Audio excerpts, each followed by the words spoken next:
10th हम लोग math पढ़ रहे हैं। मैथ में प्रश्नावली कितना है? 15.1। 15.1 चैप्टर का नाम है प्रायिकता।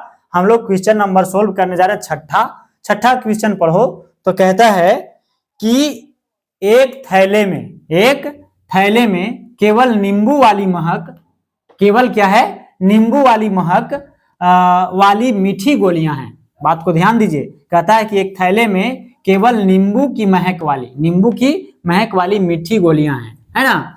मालिनी बिना थैले में, मालिनी जो है बिना थैले में झांके उसमें से एक गोली निकालती है। मालिनी जो गई है ना, और बिना झांके उसमें से एक गोली निकालती है। उसकी क्या प्रायिकता है कि वह निकाली गई गोली, है ना, पहला है संतरे की महक वाली है। माने जो पहला इसका है कि संतरे की महक वाली है, और दूसरा जो है इसका वो कहती है कि नींबू की महक वाली है।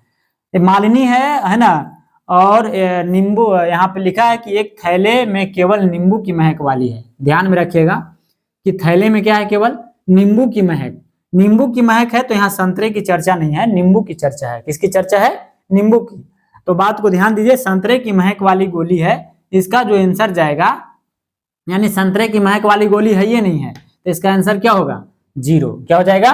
0। बात समझे? इसका जो आंसर हो जाएगा वो क्या हो जाएगा जी? 0 हो जाएगा। बात समझे? नींबू की महक वाली गोली, तो उसने गई एक गोली निकालती है, तो एक गोली निकालती है तो नींबू की जब एक गोली निकालेगी तो उसका आंसर क्या हो जाएगा? 1 हो जाएगा। इसका आंसर हो जाएगा 1, आंसर 1 हो जाएगा। चलिए इसको स्क्रीनशॉट कर लीजिए।